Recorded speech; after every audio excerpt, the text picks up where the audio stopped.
Bonjour à tous, bienvenue dans le Flash Info.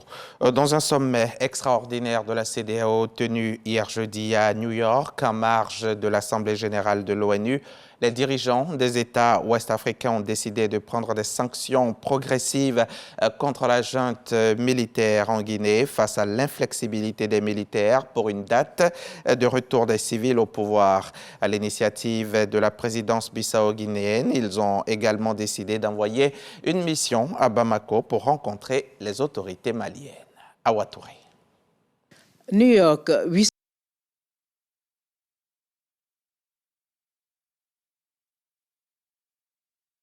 New York, 866 UN Plaza, les chefs d'État et de gouvernement de la communauté économique des États de l'Afrique de l'Ouest, CEDEAO, se sont retrouvés en session extraordinaire sur la situation au Mali et en Guinée. L'occasion d'échanger sur la question des 46 soldats ivoiriens détenus depuis le 10 juillet 2022 à Bamako et d'évaluer la mise en œuvre des chronogrammes de sortie de crise et les recommandations formulées le 3 juillet dernier à Accra sur les transitions en cours au Mali et en Guinée. Les coups d'État ne sont pas acceptables dans l'espace de la CEDEAO. Dans ce contexte, donc, les chefs d'État demandent une période de transition acceptable. Alors, ils ont pris la décision d'appliquer quelques sanctions et les sanctions vont tomber. Et vous allez avoir les détails, mais c'est les décisions que les chefs d'État ont prises.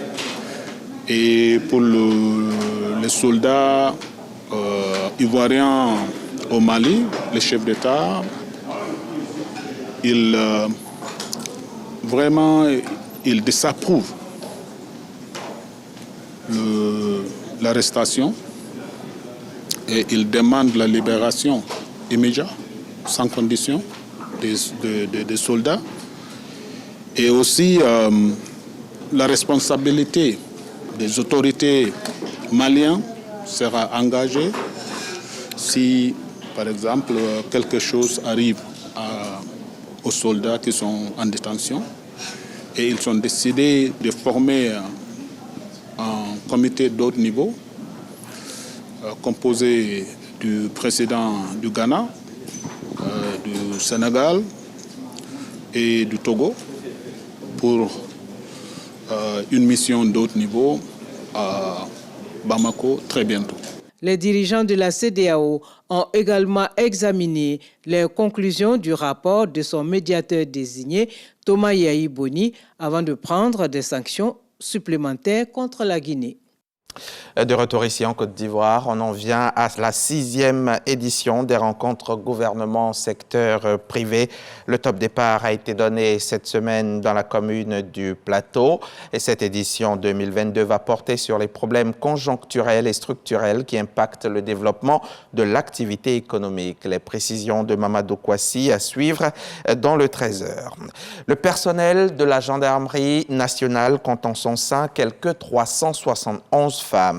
C'est déjà une avancée notable. En ce moment même, à Yamoussoukro se tient un séminaire, une rencontre d'évaluation de la décision d'intégration du personnel féminin dans les effectifs de la maréchaussée. C'était en présence de la ministre de la Femme, de la Famille et de l'Enfant, représentant le ministre d'État, ministre de la Défense. Au Burkina Faso, 17 membres du bureau exécutif national et une centaine de cadres ont quitté le mouvement du peuple pour le progrès, MPP, l'ex-parti au pouvoir, dans une lettre adressée à Alassane Balassane Kandé, chef de la formation de l'ex-président Roch-Marc Christian Kaboré. La création d'un nouveau parti n'est pas à l'ordre du jour, selon l'un des démissionnaires, mais il assure que d'autres vagues de démissions sont attendues dans le paysage politique burkinabé. C'est désormais ex-militant du MPP accuse Alassane Balassane Kandé, président donc du parti, d'avoir instrumentalisé certains militants militants. Cela afin de remettre en cause les conclusions du rapport de la commission ad hoc et s'opposer à la tenue d'un congrès en vue du renouvellement des organes du parti. Au moins 8 personnes seraient mortes d'Ebola en Ouganda. C'est ce qu'a confirmé hier jeudi un responsable du ministère de la Santé. Les autorités de ce pays d'Afrique de l'Est ont annoncé l'éclosion d'Ebola mardi après le décès d'un jeune à Mubende dans la région centrale. L'origine n'est pas encore connue, mais il s'agit d'une souche relativement rare, surnommée soudanaise. Elle est moins fatale que celle détectée en RDC, mais la vigilance reste de mise. Pour l'instant, aucun vaccin n'existe contre la souche soudanaise d'Ebola. Les autorités ougandaises misent donc sur la réactivité pour détecter et traiter au plus tôt les cas suspects. À tout à l'heure, 13h, pour développer tout ça.